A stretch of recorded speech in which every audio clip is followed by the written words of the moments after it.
Alors, dans la difficulté actuelle au niveau des choix, étant donné qu'on est vraiment dans un panel de possibilités très large, j'essaye de les inviter à réfléchir en termes de métier, c'est-à-dire d'essayer de se projeter dans le futur et de voir plus ou moins le métier qu'ils souhaiteraient exercer, et en fonction de ça, s'orienter vers le type d'études qui pourrait coller à leurs demandes futures et professionnelles. De toujours bien comparer toutes les formations, de regarder vraiment voilà, si ils ont déjà plusieurs choix à faire, de faire un petit peu des choix par rapport à leurs options, par rapport à leurs envies, par rapport à leur métier aussi. Beaucoup penser au métier parce que ça c'est très important. Beaucoup trop de jeunes pensent justement trop aux études à la place du métier. Donc c'est vraiment ce qu'on essaye de leur montrer avec nos affiches et en leur disant vraiment qu'il faut penser au métier avant tout et aux professions. En fait, dans un salon, c'est peut-être pas tellement un lieu de conseil. On va dire que c'est plutôt un lieu où on vient chercher de l'information qui va nourrir et permettre de mûrir une réflexion sur ses choix. Parce que vous avez vu, l'ambiance ici, c'est pas tellement un lieu de conseil. Par contre, si on a un conseil à leur donner, c'est de profiter de l'offre complète de formation en communauté française pour prendre un maximum de renseignements sur ce qui est susceptible de les intéresser et aussi de comparer éventuellement différents programmes, différentes écoles, différentes universités. Que ce soit dans les compagnons du devoir ou ailleurs, dans tous les autres stands que l'on trouve au CIEP, je demande aux jeunes de leur donner le meilleur de soi-même. C'est-à-dire d'être assidus, d'avoir des valeurs de tous les jours, se lever tôt le matin, trouver leur envie, leur idéal.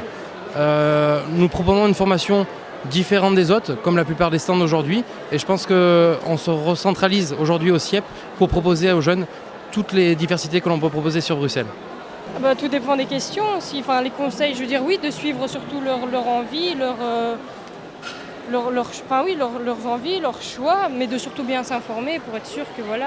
Mais de bien comparer, de bien savoir ce qu'ils veulent faire, donc vraiment voir un peu le projet qui pourrait leur correspondre au mieux aussi, voir un peu aussi le budget qu'ils ont, parce qu'évidemment chaque voyage a un coût aussi qui peut être différent en fonction du pays, en fonction de la durée du voyage, donc de réfléchir par rapport à leur budget et de voir également quelles attentes eux ont par rapport à leur programme, quelle langue est-ce qu'ils veulent éventuellement pratiquer, améliorer ou apprendre, quel pays veulent-ils découvrir, donc vraiment de comparer ça, de prendre une brochure et puis éventuellement aussi, parce qu'on fait souvent des séances d'information de façon plus intime aussi dans notre bureau et dans différentes villes du pays, peut-être nous revoir par après de façon plus individuelle pour là adresser vraiment peut-être un projet aussi plus concret par rapport à leurs demandes.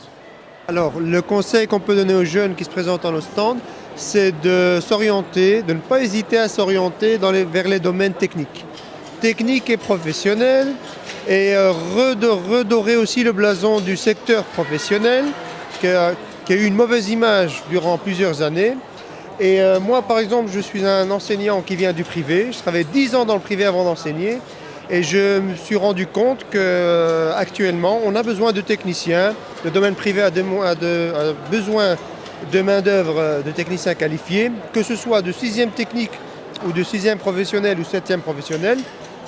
Et cet élément-là, nous l'expliquons aux élèves de façon à les motiver à venir s'inscrire dans les filières techniques et professionnelles.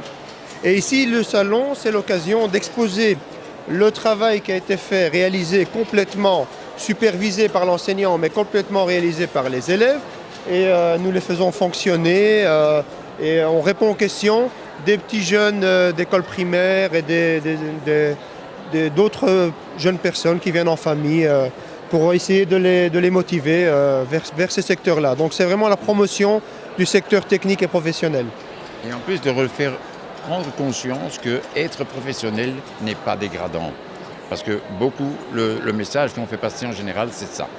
Alors on dit être un professionnel, ce n'est pas dégradant. Parce que ce n'est pas à la portée de tout le monde de faire ça.